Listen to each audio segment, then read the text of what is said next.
If you don't already love grits, maybe you haven't had the right grits cooked the right way. Let me show you how.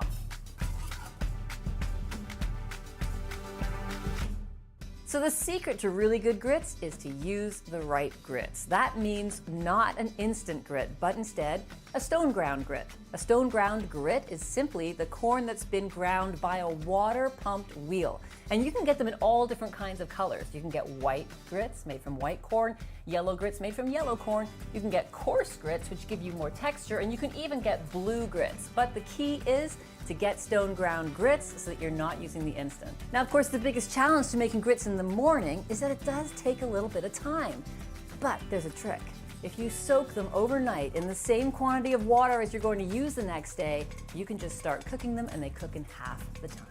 So if you haven't had the foresight to soak the grits, not all is lost. You can go ahead and do them right from scratch. We're going to use a 4-to-1 ratio, and we're going to start with some coarse yellow grits in the pot here. I'm going to add 4 cups of water. Some people like to use chicken stock instead of water when they're cooking the grits, which is great if you're using this in a savory preparation, say with shrimp. But I like to really taste the corn, so I'm going to start with water here. Another option would be to cook them with some milk or a combination of water and milk. I'm starting with water to get that great corn flavor. I'm going to finish with a little cream to make it super creamy. So turn this on. We're going to bring this to a boil, and while we're bringing it to a boil, we're going to whisk it until the first starches sort of catch. That might not mean something to you now, but it will as soon as you start whisking. You'll feel it happen.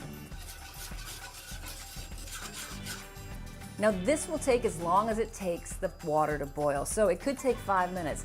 You want to just whisk, not vigorously, just to make sure nothing sticks to the bottom. So you'll feel the starches start to grab and expand and absorb that water as you're whisking, and you'll see that they're not sinking to the bottom anymore, and that's time to turn the heat down. So turn that down to the lowest setting, let it simmer, but it's really important to season the grits now, because once grits are fully cooked, they're not going to absorb any more salt. They're only going to absorb it during the cooking process.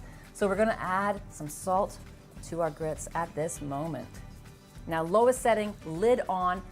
Every 5 to 10 minutes, we're going to come back. We're going to give that a good whisk, adding a little water if they need a little loosening until the grits are tender. How do you know? You're going to taste it.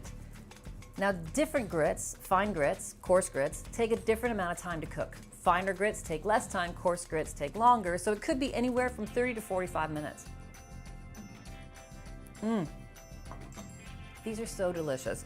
You can taste a lot of great corn, but there's still some texture there because we used the coarse grits. So now it's time to season them up. We need to season it with salt and pepper, but we're also adding butter, cream, and some cheese. We're going to season it after we add the cheese because cheese can often be very salty. So I turned the heat off first. Now I'm going to add the cheese. There's enough residual heat in those grits to melt that cheese.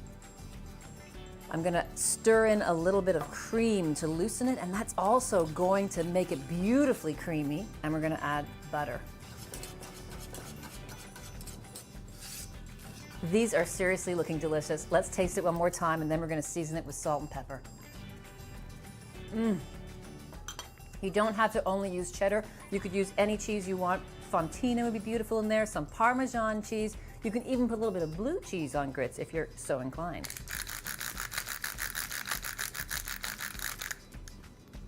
Now these are actually almost perfect. I'm going to add just a tiny bit of salt, but the black pepper is going to give it a little bit of zing, and we're ready to serve this up.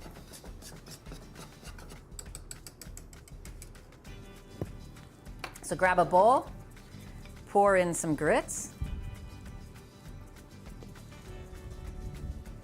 and now garnish it up with whatever you like.